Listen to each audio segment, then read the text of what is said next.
And today, in the case against Kilmar Abrego Garcia, a judge deciding that he should remain in federal custody, at least for now. Abrego Garcia was mistakenly deported to El Salvador and then returned to the United States, now to face federal human smuggling charges. Here's what Abrego's wife had to say earlier today at court. It's been 106 days since he was abducted by the Trump administration and separated from our family. Over 3 months, we've had to stand and plead for his liberation. He missed birthdays, graduations, and Father's Day. Now let's bring in NBC News correspondent Priscilla Thompson for all the latest. Priscilla, Abrego is now in federal custody until at least Friday, right? So was this a surprise?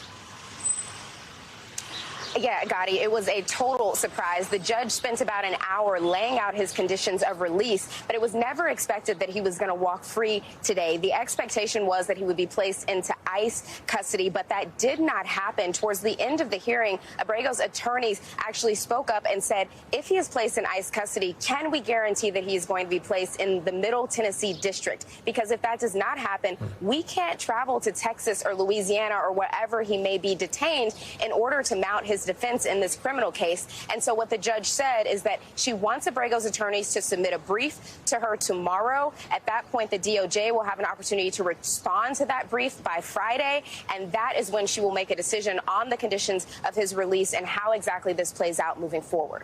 And when it comes to the charges, like, what is the difference between the federal case, the federal criminal case, and the immigration case here?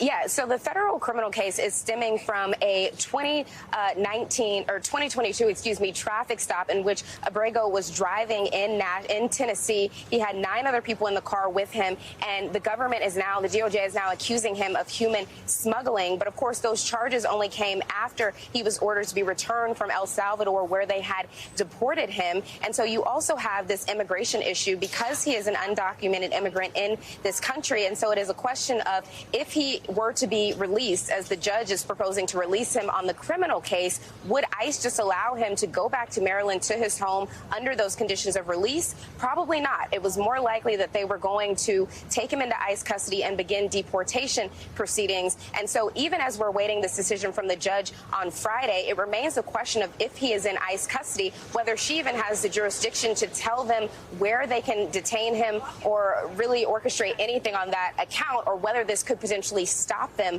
from releasing him to ICE and keep him in the custody of the U.S. Marshals. We thank you for watching, and remember, stay updated on breaking news and top stories on the NBC News app, or watch live on our YouTube channel.